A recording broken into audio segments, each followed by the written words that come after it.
Hey, what is going on, everybody? Welcome to the Super Lunch Bros podcast, episode 30. I am Brendan. And I'm Nate. Cool. Well, is that the first take? No way. Why'd you have to go? Now it's ruined. What? Yeah, as my camera freezes. uh, Um, let's see if it fiddles out again. I got the backup, so I should be fine. Anyway, all right. So last night, or 2 nights ago, we had the UFC in I think it's still at Yas Island, right? yep. They're all still fighting in the same place over there. It was another Fight Island. Yeah. So we had Fight Island again. The main event, Marlon Moraes versus Corey Sandhagen. Sandhagen wins by spinning heel kick. Ooh. It catches Marlon Moraes, just grazes over the top of the head, but with a spinning heel kick, that does enough. So I thought Marlon Moraes looked great. I thought Sandhagen looked amazing, and it's like I don't think there was a bad performance on either side, No. and I don't think that Marlon Moraes necessarily would have lost if this goes the distance. I just think there's so much skill in the bantamweight division now. Absolutely. That was an incredible fight. I think it was, if I had to characterize the night in, one statement, it would just be the night of ridiculous knockout kicks. Yeah. Yeah. And what's crazy is not just the spinning heel kick, but the question mark kick before that rocked him. So it was just. Yeah, that was good too. Yeah. It was a combo of just some incredible kicks by Corey Sandhagen. Yeah, so the bantamweight division's a little odd. We had that Peter Yan Jose Aldo fight, and then which was for the title, I guess. Whatever. So Peter Yan is technically the champ. I was gonna say, we kind of have a champion. Well, I honestly don't think he didn't deserve that shot. It should have been him versus Aljamain Sterling. Yeah, and that's my feeling on it, is that yeah, he has a belt, but he hasn't fought someone for that championship necessarily. It kind of still feels like an interim championship. Oh yeah, I mean, I could totally see that, but yeah, I don't. Like I said, I don't think Peter Yan did anything wrong. Peter Yan did his job, and he fought the guy that they put in front of him, which was Jose Aldo. So, I think this is on the UFC. This is the same. I mean, we talked about it when it happened too. Yeah, it's like when Ferguson had an interim belt, or Kobe Covington. Like, yeah, they fought it. Like, the difference between their interim belts and.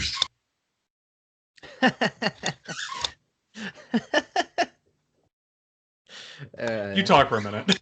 Yeah, so I get what you're saying. I don't think it follows the same train of logic as the other interim belts of the past, because this one was a guy who deserved the title shot against, because it was vacated, right? It's not like, we were waiting for the champ to come back or whatever. He retired and he left, mostly due to money concerns with Henry Cejudo. But I think, Peter Yan was supposed to fight for the title, and he fought a guy who was given the opportunity based off of popularity and his previous experience at a different weight class. Whereas a lot of these other ones, like the interim belt, is to give the people or the UFC a title shot to throw another belt in there in the meantime, waiting for the champion to come back. But that's not the case. We're looking at Peter Yan, who is the champ, through no fault of his own, and he did his damn job. So I think the rest of the people in this division, I think they still haven't booked him versus Aljamain Sterling yet. Interesting. I didn't know that. I thought they already booked it. Nope. Ooh. I don't know what they're doing. I don't know if they're waiting to see if they can get some more, like a bigger money fight in the meantime or something, but yeah, dude, it's I don't know what they're waiting on. That's interesting. It's stupid is what it is. Oh yeah, I mean, it's stupid, but it's also interesting.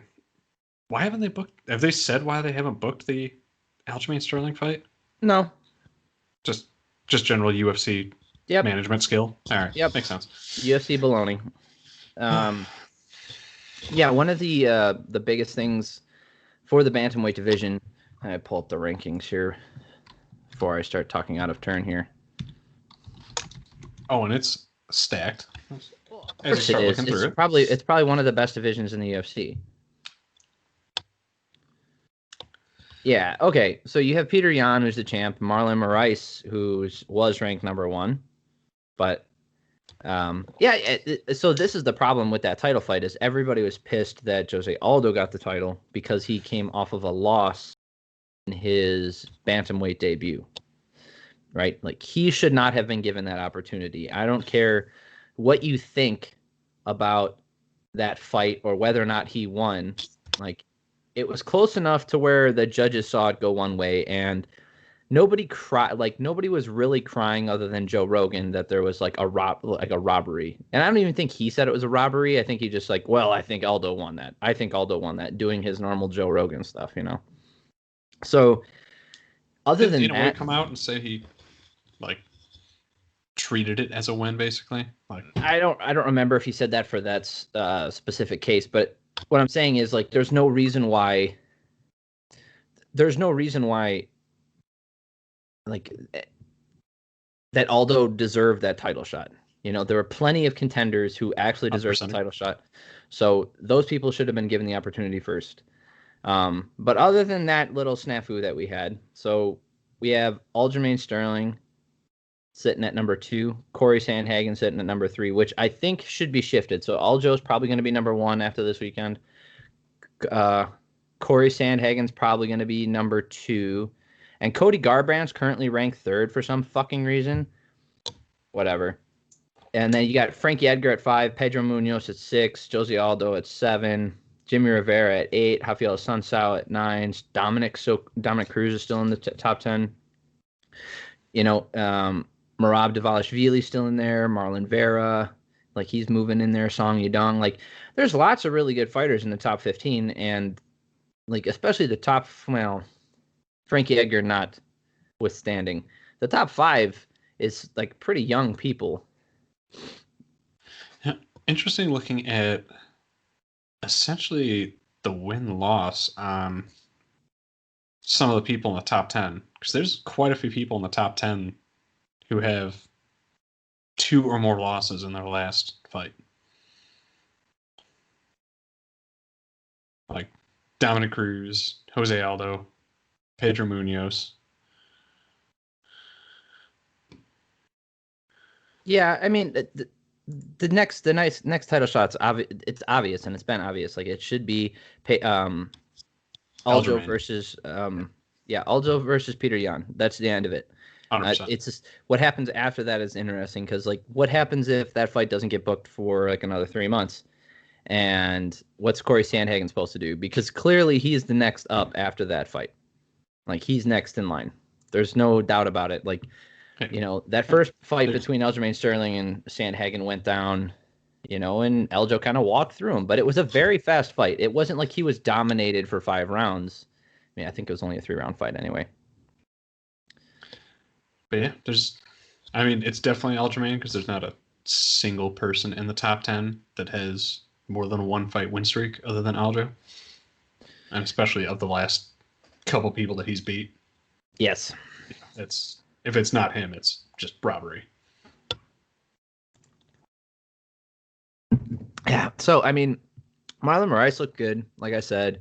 Sandhagen started a little slow, but he mentioned that he's been seeing a sports psychologist, and he came out a little faster than he normally does. He's not – I don't think anybody's quite as bad as Cowboy Cerrone when it comes to starting slow. I think he is the slowest starter in UFC history of, like, elite-level fighters. Like, Other than him, I don't think I don't even think anybody's as close to that. But Corey does have this habit of taking not the first round off, but it looks like he's downloading data. That's one way to put it. The other one could just be like he's waiting to see what the other person does so he can adapt to the situation. Instead of leading the dance, he's waiting until the other guy starts making some moves. This fight, I felt like he was more active in the beginning. He didn't take as many big shots. He didn't have to go through the fire as much, and he was able to really impose his will on Marlon early on and get everything done. Dude, in that second round, like, I never felt like Corey was losing the fight, which for a Corey Sandhagen fight, especially against Marlon Moraes, who is like one of the fastest starters in the UFC, that's a good sign. That's a good sign. I'm excited to see him versus Aljo one more time, or even Peter Yan if Peter Yan wins. Yeah, absolutely. I'm excited no matter what. Yeah, because I don't see anybody else. Fights in the bantamweight championship are going to be amazing. I don't see anybody else in the top 5 or top 10 who Corey should be fighting right now. That doesn't make sense to me. There's a lot of people there who you could use for notoriety's sake, but I don't see them helping Corey as much as helping the UFC. So I could see the UFC trying to set up maybe him and Frankie Edgar. I don't know if Frankie Edgar's anyone soon. No, they'll put him versus Cody Garbrandt. Yes, don't, but that's that's also a possibility.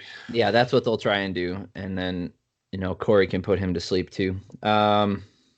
Anyway, so in the featherweight division, we had Edson Barbosa defeating Makwan Amirkhani, and Edson still looks fucking amazing. Like, he's cutting another 10 pounds, and he still looks good.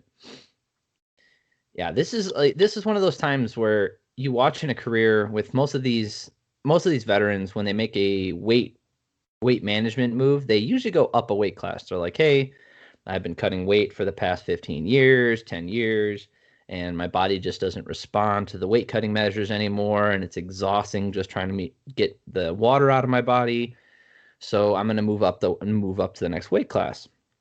Edson Barbosa, starting with his last fight, was like, you know what? I'm a super lean 155er, and I already cut like a lot of weight, but I think I can cut 10 more pounds this late in my career. And he still looks freaking good. His first fight, he came out, and I thought he won that one against Dan Ige. And then this fight, Makwan Amirkhani is not a ranked fighter, but never was in danger. He's not the Edson of old where he's constantly throwing. He fought a more measured fight. He got taken down a couple times near the end of the first and the second round, but he stung Amirkhani in the second round with a I think it was a leaping jab, like a stinging jab, and he put him on his ass twice in that second round. And then in the third round, Makwan, because Makwan got him down and was able to hold him there for a majority of that round, but didn't do any real damage. And then the second they got up can we talk about this referee? Can we talk about this damn referee in Abu Dhabi over here? What the fuck is this guy's deal? Like, some of the things that he does, I really enjoy it. Like, he talks to the fighters. Like, the hands in the cage thing that he does, I love it. That's my favorite thing. Like, that's the second he doesn't say, hey, get your hands out of the cage, and smacks your hand. He's like, hands out of the cage. And then if your hands don't move, he just drags you away. He's like, nope, you lose position, bud. Get back to the middle. You don't get to do that. I love that. Great consequences. I love that. It's perfect because he doesn't have to take a point. He just like, nope, you lose position, man. Nope, back to the middle. I don't care. Don't put your hands in the fence or fingers in the fence. Cool. And then, but one of the things that he does is, like, if you stop moving for, I don't know, 5 seconds, he's like, come on, guys, I need some work. And then he'll stand your ass up. Even like if you're on top advancing position, like, he'll be like, hey guys, I need work. It's like, dude, I'm like trying like to not die here and advance to a better position. Give me a second, like just 1 second. Like, let me try. And he just stands everybody up so fast, which in this fight was to Edson's benefit.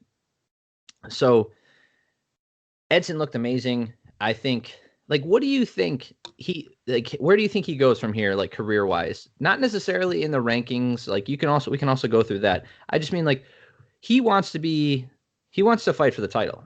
Like he's come out and said it. Like he still wants to fight for the title. Like what do you think his ceiling is at featherweight? I don't think I want to put a ceiling on him at featherweight just because he's clearly cut the right way down into a smaller weight class.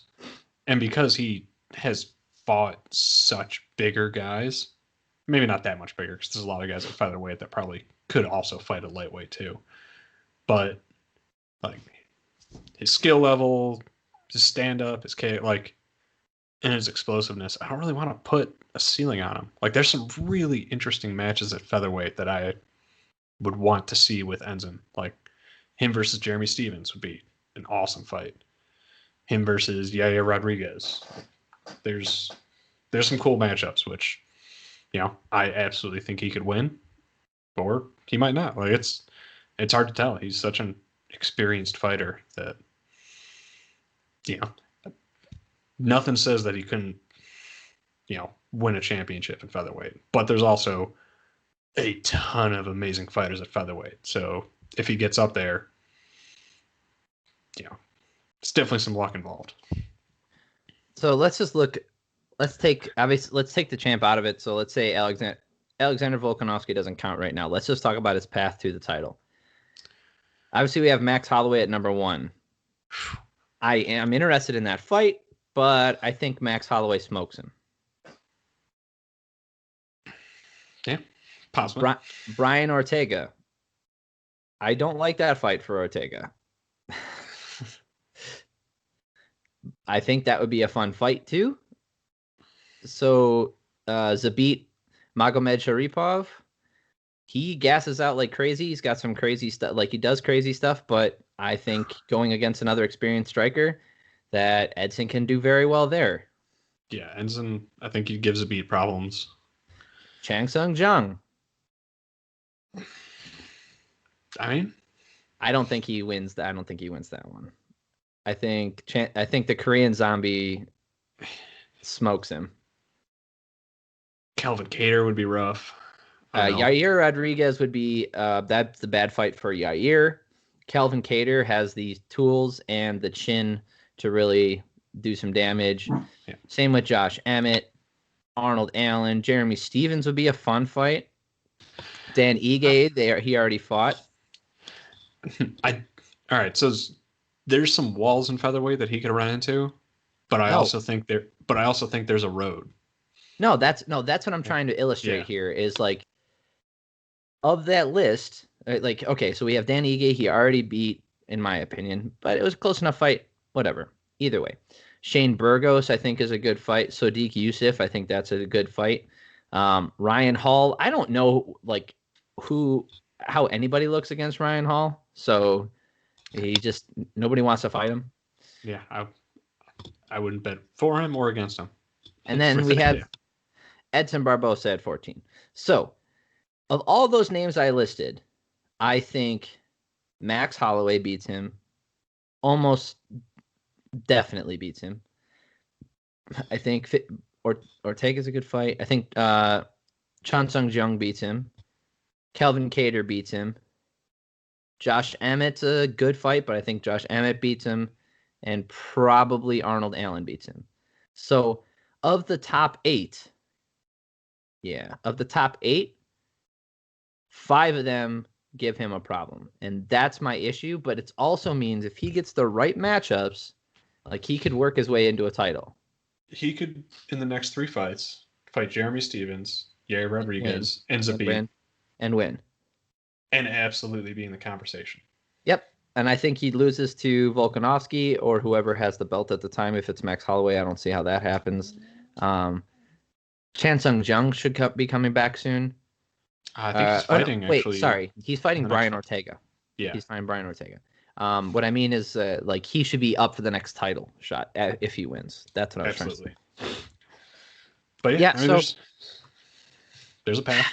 Yeah, and I don't want to put a cap on like what he can do in there, but there's like I think the featherweight move for him was really good because lightweight, we saw him against the majority of the elite lightweights, and he had some wins and had some losses, but I think he realized and the UFC realized like it's going to be hard to get this guy another title shot.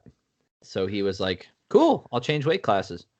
And now he has a bunch of fresh matchups. We've never seen him against any of these people. He could fight literally any of them. And it would be a good fight. Yeah. Even the ones that I think would beat him, maybe that's 6 out of 10 times or 7 out of 10 times. There's still, he's still in those fights. It's not like he's getting dominated by any of them. Yeah, I agree. Maybe Max Holloway. That might be like Max Holloway and Volkanovski might be my one. Oh yeah, absolutely. But actually, I think the fight against Max Holloway is more competitive. No, Volkanovski. Sorry. I think the fight with Volkanovski is more competitive because Volkanovski is a little bit more measured in his approach. So he's going to dismantle Edson Barboza, whereas Max Holloway is just going to overwhelm you. And I think Max Holloway for sure gets the win, like 8 out of 10 times, whereas Volkanovski gets it 7 out of 10 times. Like I still think he wins, but I also don't think he wins in like devastating fashion in like the second round due to exhaustion or anything like that. I mean, he could get a big knockout like anybody else, but all right. Yeah, that was a good fight. Edson looks great, and I'm excited. He's been one of my favorite fighters for the past like 8 years. I love watching him fight. One of the few fighters that both of us have seen in person. Yes. Yeah, when he fought Felder. Yeah, the first time. Yeah, and like Paul Felder was on the broadcast, and like I think Poop. Who was the other guy? Who was the other broadcaster? He used to have the red hair. He used to fight in the UFC. The British guy. I know who you're talking about. Yes. I keep wanting to say Dan Hardy. It is. All right, cool. That's why I want to say it. Yeah. So Hardy was like, man, Edson Barboza is so fast, and Paul Felder goes, yeah, I know. It's like, yeah, no shit. Like he kicked the crap out of my legs. Like I remember fighting this guy. That was fun. All right. So we had some. Okay, well, they're split up. So like we had a heavyweight fight with Ben Rothwell and Marcin Tybura. Dude, I don't know what the fuck's going on at heavyweight now. Like, why is it more interesting than light heavyweight and middle part? Like, it's so surprising to me.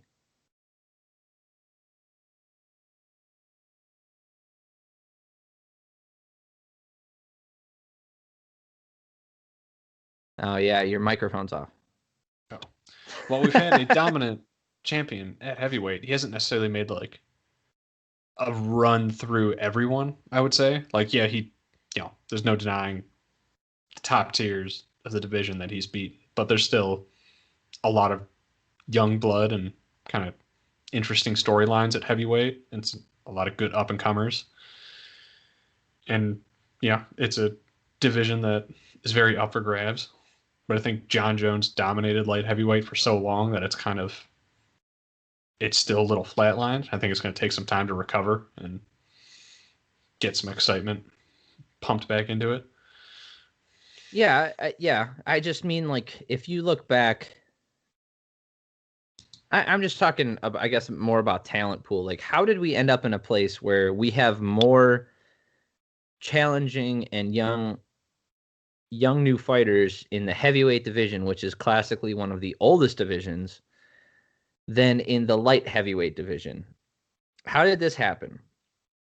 How did all of a sudden we get a bunch of big guys who didn't want to compete in other sports, and they all managed to like migrate their way to MMA and the UFC? But if you weigh 220 and you cut down, like that guy doesn't exist. Like we have three kind of new challengers in the light heavyweight division that have made their names within the past I guess year. With what's his face? Poop. I gotta look him up. I forget his name. Alexander Rakic, Dominic Reyes, obviously, and then there was some hype around Johnny Walker for a while. Oh yeah, he was the other one. He was the other one. But that's what I'm saying. Yeah. So like, other than that, you've got Thiago Santos, former middleweight, been fighting for a while. Glover Teixeira, holy shit, he's old. I guess who's Jiri It feels like 10 years ago when he actually fought for the championship against Jones. And it might have been. It might have been 10 years ago. It ranked number 5 is Jiri Prochazka. In light heavyweight? Yeah. I don't know who that is. I mean, I'm not a super casual fan. Like, I watch a lot of UFC, and I guess I missed him. You've got Volkan Ozdemir, not new or young. You got Anthony Smith, former middleweight, been fighting forever. Nikita Krylov, like up and down, been fighting forever. Johnny Walker, kind of washing out a little bit. Misha Serkinov, older fighter, been fighting forever. Magomed Ankalaev. You got Ryan Spann, he's younger, but I think he just lost. Mauricio Shogun Hua is still ranked in the top fucking 15 for some reason.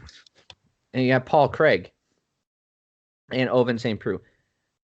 Of all those names, like we've got like 2 that are like young up and coming talent, I would say. You know, with Rakic and Dominic Reyes. And one of them got a shot and kind of got dismantled recently. Whereas Rakic, you know, still has a little bit of shine on him. So let's see how he turns out. But yeah, it's how did we end up where Ben Rothwell, who's also been fighting for 1,000 years, versus Marcin Tybura is a better fight than what most fights in the top 10 could put out right now in light heavyweight. I don't know when to put a time on it, but there was like an interesting influx of athletes from, you know, mostly football, but basically like there's an interesting influx of heavyweight athletes within the past 2 years into the heavyweight division, which I think is, you know, added some cool elements to it. When you start going up and down the list, especially in the top 15, where you're like, oh yeah, like this guy crossed over from this guy crossed over from that.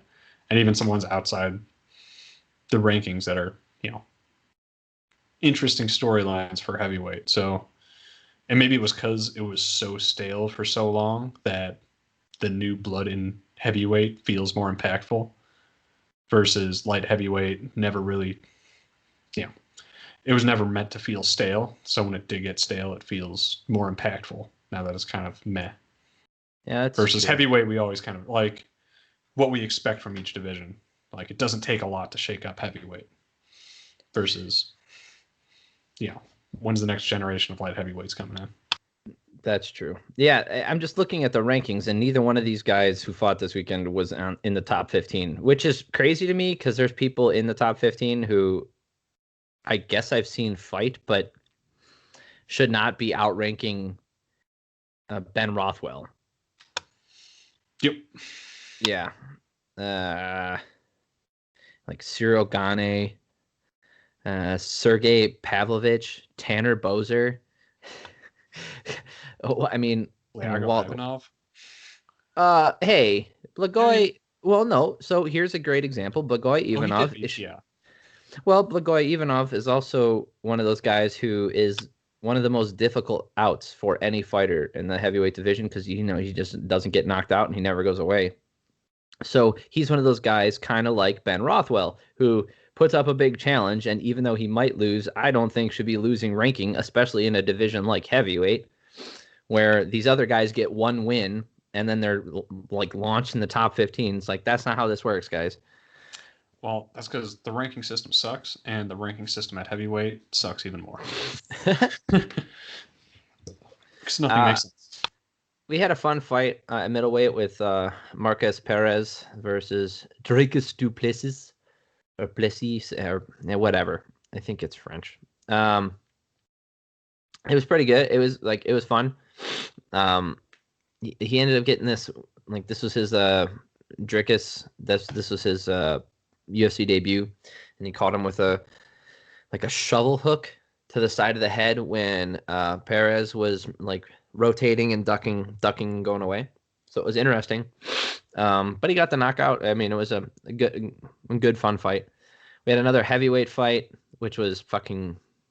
They didn't look like heavyweights. They were moving a lot, and like that Tom Aspinall guy. Yep. and Alan Badu. Like they were both moving a lot. It was a lot of fun. Like I'm like It that's what looked I'm a little talking bit more about. like a light heavyweight or a middleweight fight, just Yeah, heavyweight. that's what I'm talking about as far as like being like the new heavyweights. Like I'm interested in that. These big guys who aren't 1,000 pounds overweight and don't have to cut down to 265 and barely move and just throw one big punch, a la Derek Lewis. Like, I mean, it's he's in the heavy. The dude got a title shot, and he obviously can fight. Like, that's great, but he's also, you know, skill for skill. I wouldn't put him in the top 10 in that division. Like, he's just got massive power, which I guess everybody has at heavyweight. It's just he's one. Oh yeah, and he's gotten a couple of those John Jones decisions where it's like, he has he's a skill. It's not necessarily a wide breadth of skill. no, and he also can. I mean, he can throw kicks and do weird like he throw hook kicks and shit, but he gasses out in the first 5 minutes of the fight.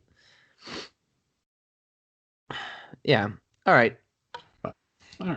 That was that one. We didn't talk about last week because I mean it there was also. I mean, do you want to talk about the one fight on the prelims? Which one?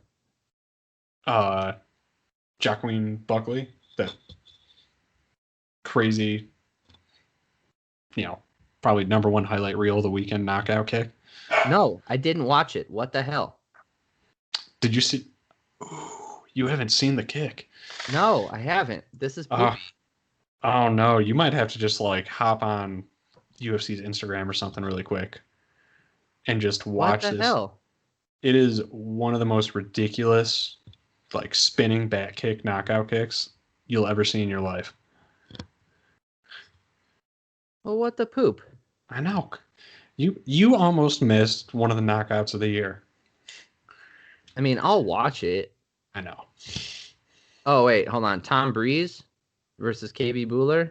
Is that the guy? Oh no. Joaquin Buckley versus. Yeah. Okay. This guy. Yep. All right, let's get a live reaction going here. Let's see how my internet handles this. And this is how we crash. It's round 2, 2 minutes in, huh? All Yep. right, well, we can skip because I know where it is. Ah, commercials.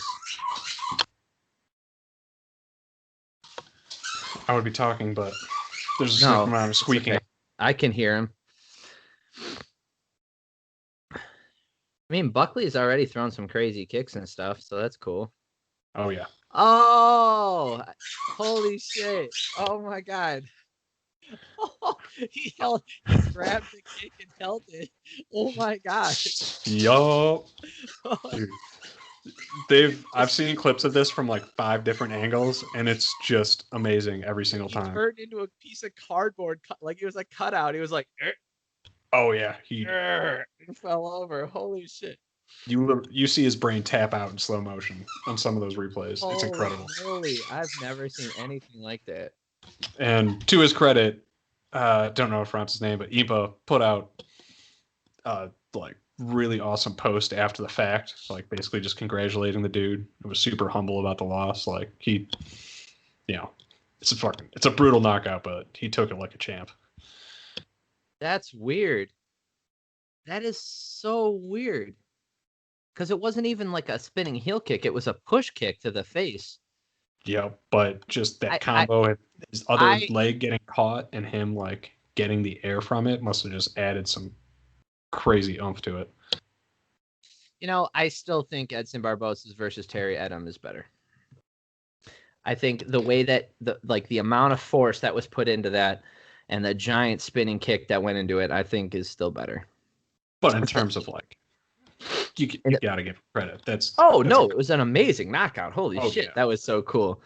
Yeah, don't get me wrong. I'm not shitting on the guy, but we're talking about I'm happy we got to get your reaction live. That was awesome. Dude, that was nuts. Like I've seen people catch like when when people catch kicks, I've seen them before, like we'll throw Yair Rodriguez does that a lot. But like if he catches kick, he'll jump up and throw the other one. I've seen that a ton of times, but I've never seen someone do a spinning kick and do a push kick. That was interesting. Yeah, I've never seen that exact combo before. That's crazy. I wonder if he has to drill that though. Like that was so fluid and natural that's got to be something that he works on. Yeah, I mean, I would hope like it looked like he did. There's nothing crazy. Like he did.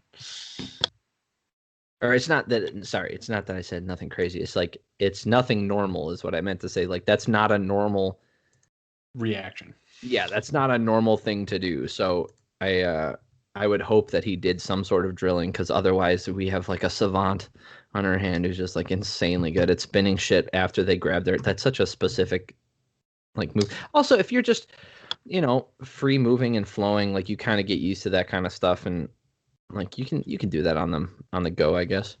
I'll say no one in middleweight is grabbing his foot ever again. I mean, I still would, because like if that's coming, like you can just wait for him to jump. Well, because the second he leaves his foot, like the second he leaves, like if you're that, it's not that it only. Let's see, how do I want to say this? That kick works only if like the other person is lackadaisical and resting on their laurels with the fact that they caught your kick. If at any point they decide like, oh, hey, this guy might jump and turn.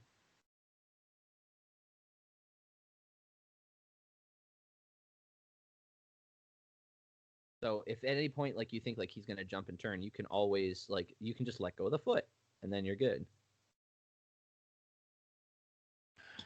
All right. So yeah, now we can move on. I just want to make sure you saw that. Yeah, that was super cool. Holy shit. We are frozen. But you still got audio, right? Yeah. Right, cool. You've been frozen for like 5 minutes on my screen. Yeah, that's what I figured. That's why I'm trying to figure this shit out and get it all turned off. There we go. All right. Got it. And you're back. Yeah. With my worst camera, but that's okay. Anywho. All right. So last weekend we had some fights we didn't cover because they're okay. Well, they're all right. It wasn't anything super special. Holm got the win. Durandamy. Yeah. So Durandamy, Jermaine Durandamy, sorry. Durandamy did exactly what I thought she would do. She dominated on the feet.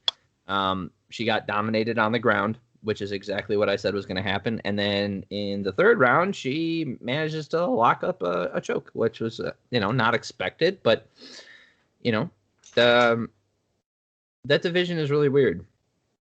Like women's bantamweight is so strange, man. Like, because if Pena wins that, she has an argument to be made that she's the next title contender. But now because Durandamy won, I mean, she could fight Holly Holm again at bantamweight. Do I want to see that again? I don't mind as long as it's handled more professionally. I don't think Jermaine Durandamy was being dirty. I just think that the ref made it really fucked up and should have punished her. Do it at Fight Island.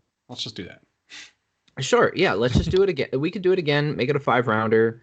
Doesn't have to be. It's for the number one contender spot, and the next person gets the next shot at either Amanda Nunes or, she gets it. If she gives it up, then we can have them fight for the vacated belt. The vacant belt, yeah. Right. Irene Aldana looked great. It's just she was one step behind the entire time. It's one of those things where Irene Aldana's skill set is not so far advanced. How do I want to put this? It's one of those things where she's very good at striking and very good at relatively modern MMA striking, and even with tight boxing as well. Whereas most females in the bantamweight, like most women in the bantamweight division, have rudimentary striking where they don't have a lot of pop on their shots. They don't have a lot of boxing training. It's more like they not wing their punches, but they throw them out there instead of trying to snap them. Whereas Irene, she boxes like a fucking like a real striker, And because of that, she's able to get wins against these other girls, and they just can't keep up with her. But, she goes up against Holly Holm, who has more It's a legit striking. boxer. Yeah, like she has more striking experience than I think anybody else in that division, other than maybe Jermaine Durandamy. But I think because of all the boxing and kickboxing experience, I think Holly Holm might have more, probably does have more. So, Irene Aldana probably could keep up, and she probably has better, like more crisp striking than Amanda Nunes. But she'll just get taken down, and that'll be the end of that. I wouldn't mind seeing Durandamy versus Holly Holm one more time. I mean, this division, dude, the division is so thin. Like, what do you want to do? Yeah. Like, what are you supposed to do in this division? You got Holly Holm, Aspen Ladd, Raquel Pennington, Irina Aldana, Juliana Pena, Caitlin Vieira, Yana Kunitskaya, Sarah McMahon still in there, Marion Renew. Dude, all of them have maybe they're 1 and 2 in their last 3. I'm just taking a guess based off of off the top of my head. Still in there? That's crazy. Yeah, no shit. That's what I'm saying. It's like we're dealing with the thinnest of thin divisions here. I mean, featherweight doesn't even have featherweight doesn't have rankings, but I'd rather see some of the fights at featherweight, well, one of them at least at featherweight, because I think that would be a better one. I don't know. I'm okay seeing Holly Holm fight Jermaine Durandamy one more time. Oh yeah, I'd definitely be happy about it. I don't know. I'm curious if Jermaine would take that, or if she wants that fight necessarily. Yeah, I mean, she's been like that before. When she was the champ, she was like, I'm not fighting Cyborg because she's on drugs. And then they took the belt from her. All right, whatever. Anyway, so like I said, last weekend was whatever. This weekend we have Ortega. Oh yeah, I'm looking at the card because I was either about to say like a good card or a good headliner, and it looks good headliner. Well, we have Saeed Nurmagomedov opening up the prelims. I don't even see that. They're probably related. I don't know. Well, I think his brother is fighting in Bellator. Maybe this might be his cousin. Yeah. But anyway, I think, let's see, Jimmy Crute, that's a decent fight. Thomas Almeida, he used to be good. Anyway, yeah, I think we can just cover the main one. Maybe the Caitlin Shukagan versus Jessica Andrade. Maybe that one would be worth it. But yeah, we can talk about that one because I think that's interesting too. Cyril Gane versus Ante D'Elia, who doesn't have a goddamn picture. That's always nice. It's a co-headliner. Yeah, you're doing good when you don't have a fucking picture on Google. So Brian Ortega versus Chan Sung Jung. So this fight has been in the works for 2+ years, I believe. 2 years. Something like that. Yeah. They had that weird beef where Brian Ortega hit Ray Park, who was with Chan Sung Jung, like they're friends. Ray Park is like the K-pop star. And Chan Sung Jung was like, I'm going to kill it. Like, I'm going to come after you, blah, blah, blah, blah. Like, you wanted my attention. You got it, bitch, blah, blah, blah. And it's like, it was so weird because both these guys are very professional and very nice. Like, I don't know what happened, but clearly, like, they squashed all that already. And like, I just want to see them fight. We haven't seen Brian Ortega fight since he got smoked by Max Holloway. That's true. It's been a minute. Yeah. I went back and I watched that fight recently. Everybody talks about like, oh man, he was outclassed, like this and that. But if you go back and watch the fight, listen to those exact same announcers, Rogan. Like, I love the dude, but sometimes his announcing just gets on my nerves. Like, I can't stand it. I would so much rather have like Paul Felder in there. Like, I like Paul Felder because he's very clear. Like Paul Felder, Dominic Cruz, they all have very clear tendencies where they're like, like they make jokes about it too.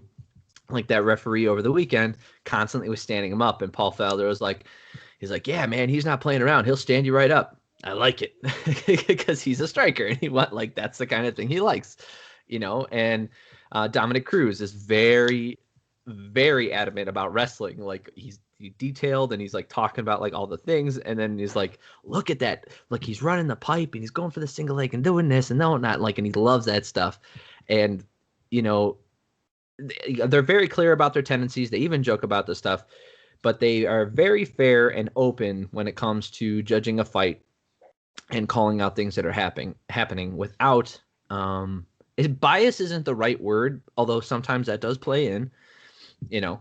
But it's more like they have like Joe gets blinders on. He'll see something in the fight really early on, and then that's all he talks about for 3 rounds. It doesn't matter what the opponent's doing, what that person is doing now. It doesn't matter. Like that's the only thing he's talking about.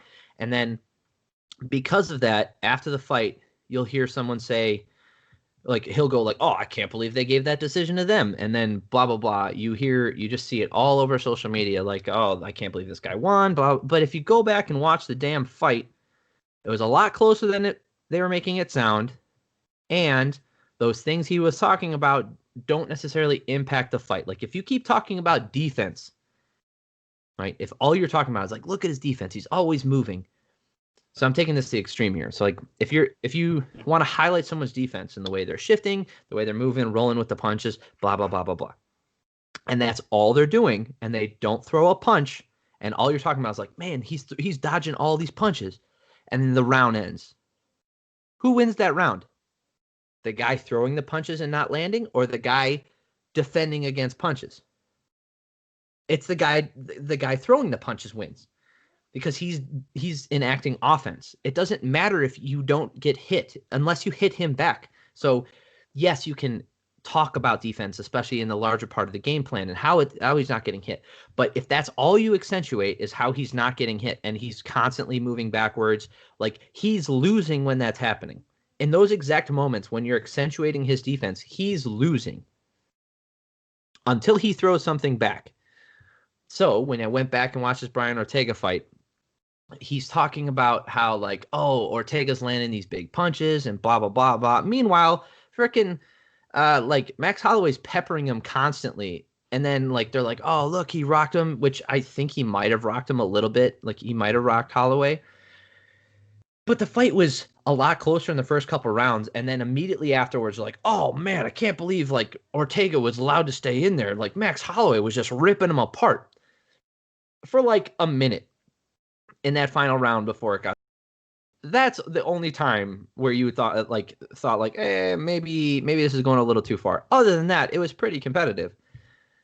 So people shitting on Ortega, who I wasn't super high on going into that fight, people shitting on him now, being like, like his striking just isn't there. Like, first of all, that's the guy who was the champion who knocked out of all time twice and went to toe-to-toe with the current champion, and some people thought he won the second one, i.e. me. Like that, we're talking about one of the best featherweights of all time in Max Holloway, especially right now, and he went toe-to-toe with him for 4.5 rounds. I think that's when it got stopped. It's like Brian Ortega is really good, and he can hit really hard. Plus, he's got this nasty jiu-jitsu game. This fight, to me, doesn't like.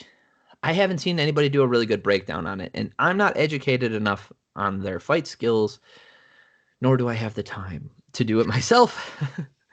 So, as far as I'm concerned, I like this fight is a fun action fight that has title shot implications. The person who wins this could likely go up for the next title shot. I am less excited about Brian Ortega's opportunity. I think he should get one more win. But Chan Sung Jung is enough of a name, and he's done enough in this division to where like he gets a big win over Brian Ortega. I think he could be up next to the title. Absolutely. Touch on some of what you're talking about before. I think, although I definitely hear the bias in Joe's commentary as he goes through it. He's pretty open about not being able to judge a fight when he's calling it. Yes, that's true. Yeah. That is true. Like he calls himself out on that, and usually will point out if he's going to make any assessment, I need to go back and watch this with basically without any sound. And But he doesn't. yeah, He doesn't. I know, but I'm just he doesn't do it. Yeah, but he's pretty open about his inability to No, judge. no. That's fair, and I agree with that. It's just when you're color commentary and you start giving out. I'm okay with the people who are sitting ringside giving out scores. In fact, I prefer it because it really puts on display how shitty the judges are. Like, if you're, I wouldn't mind having someone who's essentially not talking during the fight, sitting at the desk, and then gives a rundown in between each round of how that he was scored Eddie it. Bravo's job. Exactly. That's where I got the idea. When he was king of the cage. Yeah. Just basically have someone like Eddie Bravo hanging there, not talking, maybe not even mic'd up with anybody, just like, boom, focused in on it, and then they cue him in between the rounds. Yeah, I that would be fun. I think the UFC went away from that because it was creating a lot of negative talking points with a system that they can't change themselves. So they're like, we can't do anything about this, and it's just making our sport look bad, so let's get rid of it, kind of thing. And I think that's why a lot of the announcers are really cagey about talking about scores. They'll be like, oh, like, I'm pretty sure he won this, but let's see what the judges think. And then obviously when there's like something like atrocious that happens, they'll be like, okay, well, that was wrong. I mean, I get the UFC not doing that, but at the same time, like, and it used to be that there was a bigger issue between the UFC and athletic commissions for even just getting the UFC on TV. So, like, I definitely get them moving away from it, especially in the early days. But I feel like now, like, maybe you would even get some fan pressure on athletic commissions to change the way that they do things. Nah. You don't think so? People are too lazy, dude. People are too lazy. Like, it usually just stops right here with us bitching, and then that's the end of it. Like, I don't like the scoring system, but I'm okay with the way. I have become more okay with the way that UFC has been handling like these split decision losses lately. Like, it's pretty obvious when they don't like a fighter, if they get a split decision win or a loss, they'll be like, hey, fuck you. But for the most part, like, if you're, not necessarily a company man, but if like you just, you're a workhorse, you just go in there and do your job, and you get like a split decision loss that everybody thought you won, or there's like some, like I said, atrocious call, something bad happens.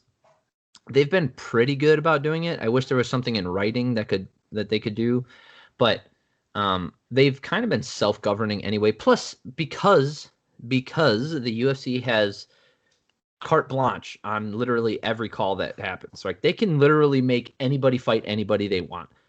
Like, I'm sure there's some stipulations in the contract, like for the champions, but they can take that belt away from you at any time they want. They'd be like, maybe they have to pay you out of it, but they'll be like, hey, Max Holloway, I want you to fight Steve from accounting. He'll be like, why? Like, too fucking bad you're doing it.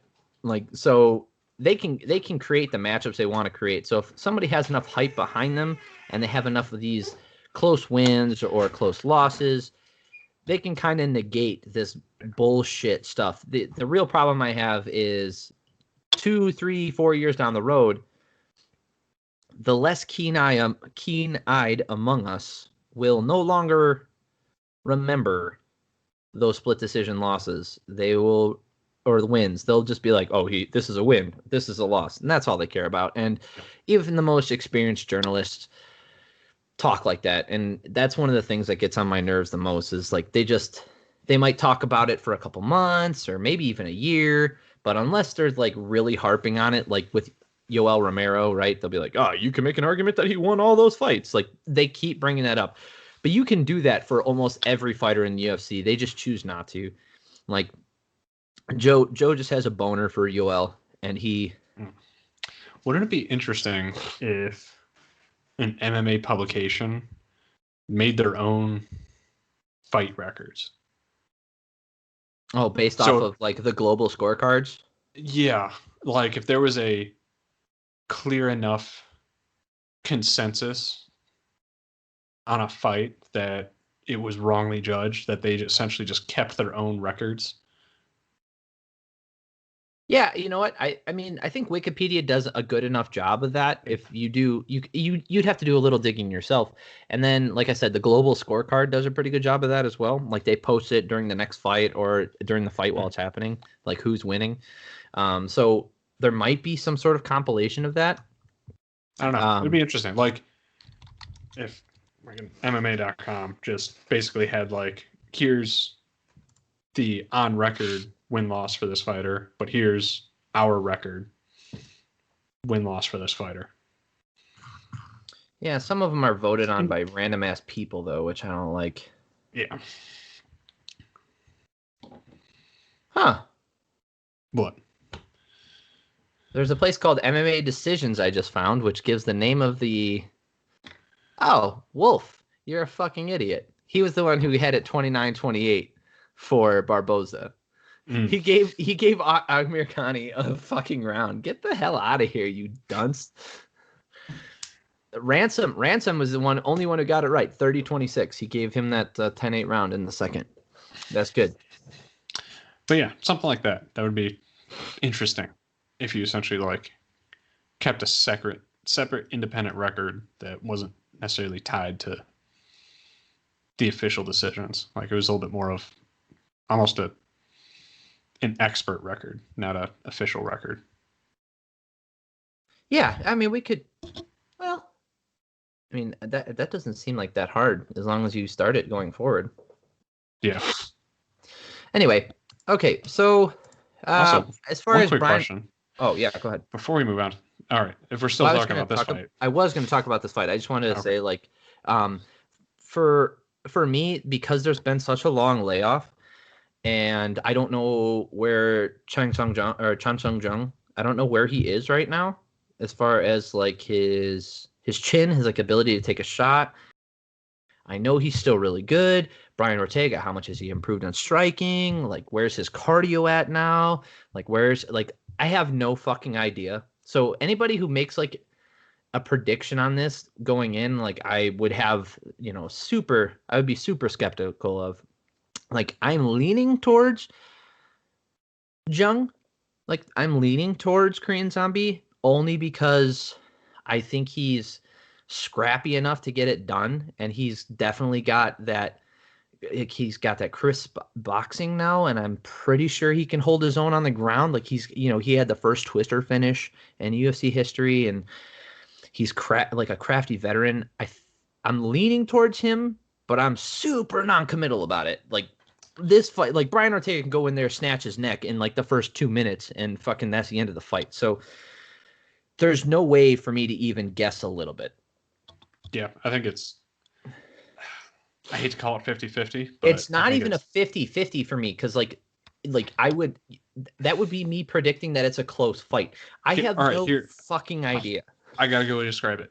If they fought 10 times, 6 out of 10 times Korean Zombie wins, and 6 out of 10 times Brian Ortega wins. Yes, that's exactly right. That's how I feel about this fight. It's a 60-60 fight. Yeah, exactly. That math works because we're giving 120%. Because no, it's still 100%. It's just somehow it's still a 60% chance each side. It's 60% of the time it works. 100% of the time. All right, so here's my big question: what came first, Korean Zombie's nickname, or the Korean Zombie genre of movies and TV, which is movies huge? And TV. Did that precede? There's no way his nickname. I thought he's had the nickname since like 2011. Earlier than that, he's had the nickname for a while. I'm gonna give you that, but I don't. There's no way that he had that first. What? I don't know.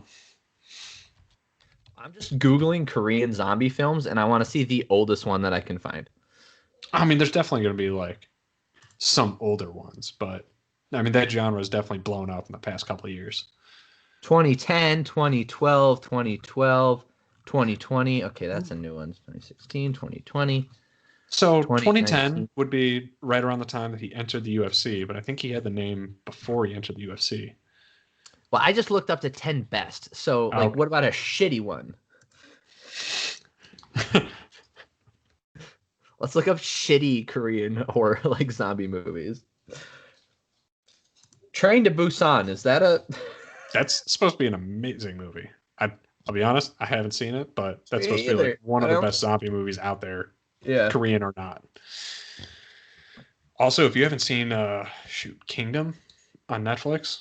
Oh, somebody else just recommended that to me. Yeah, it is incredible. All right, before we get into movies and TVs, because I want to talk about that too. There's one more fight that I want to cover. Is Caitlin Chukagian versus Jessica Andrade. This is a big fight.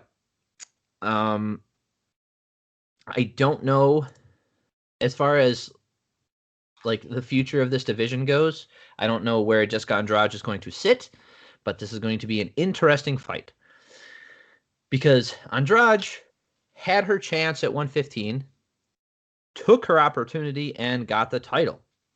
Right? You know, she knocked out Rose with the slam. Did her job, did what she needed to do, but she was just outmatched by Zhang. Like, it wasn't even fucking close. You know, she just got smoked in the first minute of that fight. Maybe it was a little longer, but anyway. And here's the deal. She's moving up a weight class, which normally I would be apprehensive about as far as females go. But she used to fight at 135. She's extremely strong. Her cardio is bananas for how she fights. I don't know how she does it. Right? My instinct just tells me that she's on stuff based off of her physical appearance, her ability to just keep pushing forward, and because I've watched enough documentaries and I know how people cheat. For those just listening, like I'm doing air quotes because I don't think it's fucking cheat. Everybody's goddamn doing it. So like if you listen to like how people actually cheat and how they're still able to do it right now, and you look at more information, you become more skeptical of this whole clean era of MMA. Is it clean, or are just the more stupid people getting punished? And the people with money or who live in more remote areas are able to get away with it. Anyway, Caitlin Chukagian is really good. She's a very good all-around fighter. She's big too. She's 5'8", 125. Like, she's a tall fighter for that division. You know, she did okay against Valentina Shevchenko. Like, she did okay. And she smoked her sister Antonina. So, you know, she's as far as like fighter quality goes, she's in between the Shevchenkos. She's clearly better than one and clearly worse than the other. On the Shevchenko scale, where would you put her? From Valentina and Antonina, where are you sitting? That's how the ranking should go for 125. Is from like where do you put yourself on a scale from Antonina to Valentina? Oh shit. But anyway, Caitlin Chukagian is she's a really good all-around fighter, and if we didn't have like the marauder that we did in Valentina at the top of that division, I could see Caitlin getting the belt at some point, possibly losing it to someone else, right, and going back and forth. But I see her like kind of that really short era.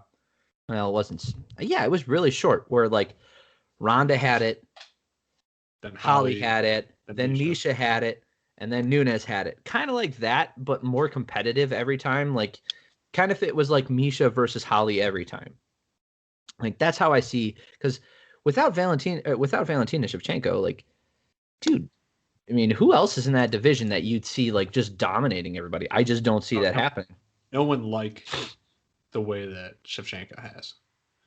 Well, that's what I'm saying. So, like, without her, like, there's a lot of people in this division who can compete and could, on any given night, win a goddamn fight. And Caitlin Chukagian seems like one of those fighters. So, I'm interested as far as the future of this division and Jessica Andrade's position in it, because she's still ranked. She's still number 2 for flyweight, strawweight. So, this fight's interesting to me, and I want to see what happens. So, Like I'm leaning towards Chukagian because I think she's a more well-rounded fighter. But dude, Andrade could just go in there and just throw those hooks and pick her up and throw her on the ground, and that's the end of it. Yeah. I just think the size is going to be a problem, and that's one of the reasons why Andrade moved down a weight class is because, one, she could make the weight, but two, she's small. She's 5'1", man. Like she's not a big bantamweight. She's a tiny bit. She was a tiny bantamweight, so she moved down to strawweight. So that's a fun fight too. Yeah, it'll be good. That's a fun fight for a fight night. I think it'll be enjoyable. All right, guys. Let's see.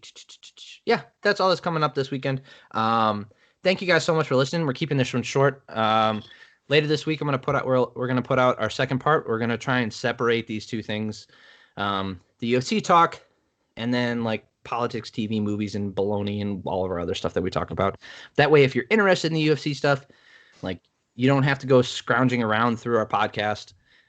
Even though I put like the timestamps in the description and with the subject line, so like if you're interested in anything, obviously you can click through it. But yeah, if you want to take a break from our expertise on MMA talk and listen to our expertise on other aspects of society, definitely separate out. If you're like, I can't handle how smart these guys are in MMA. They're so smart. Like they know everything listen to their talk on foreign trade policy instead. I want to listen to them talk to me about physics. Like I want to actually that might be the physics of Korean zombie movies and TV because we can't analyze Korean Zombie the fighter. So we're just going to talk about movies and TV instead. All right. Thank you guys so much for listening. And I forgot to do this at the top of the show every fucking time. Don't forget to like, subscribe. You heard the man. Do all those things. Comments. Let us know how much we suck at stuff and what you like about the podcast. Of course. All of those things. Yeah, I really appreciate you guys listening and sticking through this stuff. And honestly, if you can think of anything else that you would like to listen to, you yourself, you, I'm talking to you. Literally anything the one person. You want. Yeah, the one guy. Like if you want us to talk about something else, just say it. Or if like there's something that we missed, something that you would say like, oh, your production quality is crap. Fix this. Or I would appreciate this thing. Like literally any of those things are helpful because, we just want to make this more listenable and just like better all around experience for people going through this stuff. So anyway, thank you all so much. I'm Brendan. I'm Nate. And thank you guys so much for listening. Later, everybody.